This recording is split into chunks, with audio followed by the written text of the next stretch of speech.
70% of women with children 18 years of age and under are working outside the homes. 70% of women in married couple families who are working outside the homes are doing full-time jobs. About 80% in female families are doing full-time jobs. And the expectations of employers are pretty high.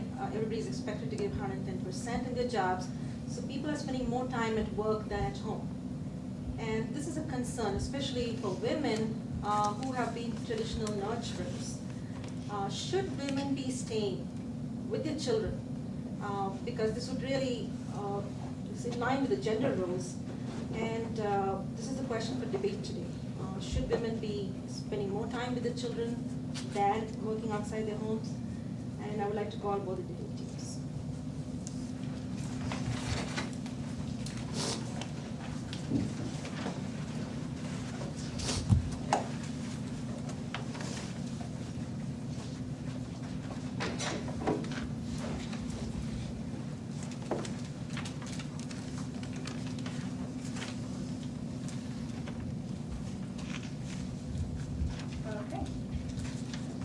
We argue that women should stay home with their children because the most formative time in a child's life is their first 7 years. Their social, cognitive, and moral development all start in those years, and their experiences from young childhood can influence them for the rest of their lives. If they're properly raised with all kinds of learning toys and stimulation, it can substantially influence their grades and even their IQ later in life. And there's no time when they need their mother more, especially in a society where kids are exposed to sex, drugs, and violence at younger and younger ages. Okay, and we feel that women should not stay home. It's creating more of a feminine inequality towards women and is putting a stereotype on them. Women should be able to go out in the workplace and be socially accepted just like men are. And some things that most families try to cut down on is obviously money is a big issue. Obviously, if the mother's staying home, which is what we want, it's obviously you're not gonna have as much money coming in, but you can make up for that in other ways. Obviously, you no longer have to pay for a daycare, which costs like $400 or $500 a week. You don't have to dine out as much. We also cut down your costs. You got more planned spending instead of spontaneous, erratic spending.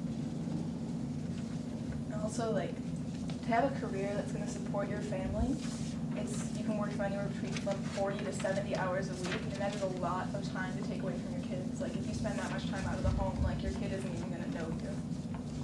Okay, I feel like that's true, but I just feel like women can also be the ones that go and do work and make the money. Why does it always have to be the men that are making the money for the family? Women are just as capable of doing that, and in some households, women are the ones that are earning more money.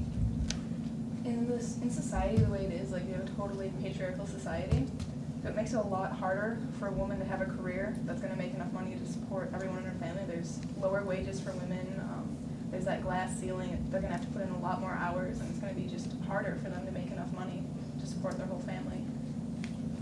But they have opportunities now that they've never had, and so why not take them? Women have never had the opportunity to be, a bigwig in a company. Oh, that's true. We're not gonna say that they should go out and explore those opportunities. But some of the things psychologists claim that kids that are separated from their mothers at a young age are more likely to be troubled in life, act out in school, and have poor relationships. So if someone's not at home to help them grow and learn at a young age, they could at a later age turn out criminals, addicted to drugs. I mean, not saying everyone will, but there's a higher percentage of kids that will. Okay, maybe some families don't have a choice. Maybe the husband has a job that can't pay as much as the women. I have a statistic that says 51% of women would have stayed home if the husband made enough money. So that's saying that they don't really have a choice.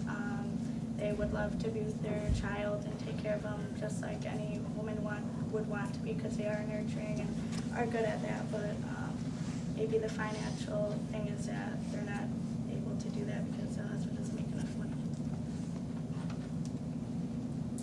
And also, many more employers are offering flexible hours that allow men to have the option of spending more time at home, like being laid off, and so it would make it easier for the family to have the men stay at home because they aren't at work, and so, and there's also an increasing number of households that the men are starting to stay home and take care of the kids. Actually, 59,000 people, men are actually staying home and being stay-at-home dads since 2007. And I think either moms or dads, I just think someone should be at home all the time, instead of both parents working. Oh, yeah. Even mothers, one of them has to, I would say one of them should stay home. And even for that number of stay-at-home dads, there's actually 11 million stay-at-home moms just in this country. And that's a lot over the dads, but I just think that it's just stereotypical to say the mom should stay home. I mean, yes, there should be one parent, but why always the women? Like, they're just capable of doing just as much work as the men can. Oh, we're not debating whether they can or cannot do the same amount of work. We're just saying that one parent should be staying home. But also children develop faster if they have more one-on-one time with the parent instead of both parents being out in the workplace and they're stuck in like a daycare or some type of extended care program. Also develop a better relationship with your child if you get to see them more hours a day. So it's another reason why they should definitely be staying home. Having strong family bonds early in life is actually necessary to growing up into a well-adjusted individual. Do you think that if the women stay home, that's gonna create a better bond with the child, with the mom than the dad? Maybe they won't have a great bond with the dad because it's always the women that are staying home with the kids? No, not necessarily. I mean, as long as someone's there to, kind of give them show them the way, show them, how things should, you're supposed to be in life, not just stuck somewhere, 8 hours a day where they don't really, maybe bond or take well to other kids, and then they could, become very possessive that way. So later on in life, they don't want to build relationships or, grow. Well, I've heard that a lot of the kids who go to daycares, they have better cognitive and language skills and a lot better social skills, and they tend to grow up more mature and independent. In the article we read, actually, one woman was looking around at daycares, and even the best one in her town said that they could only guarantee undivided attention to her child 8 times a day when he was getting his diaper changed and when they were feeding him, and that the rest of the time he would kind of be on his own. It just doesn't provide the structure they need. It doesn't teach them what they need to know in life with what's right from wrong, all the guidance that a parent could give them is just totally not there in daycare. Thank you. Questions? Andrew?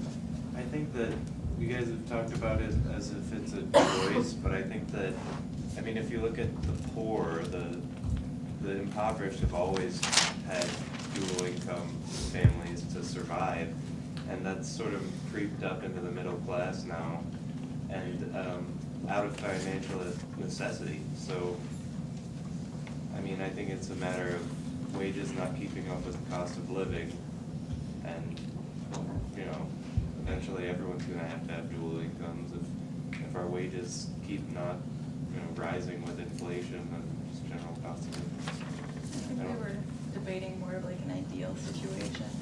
Yeah, not everyone's situation is going to allow them, one person to stay home.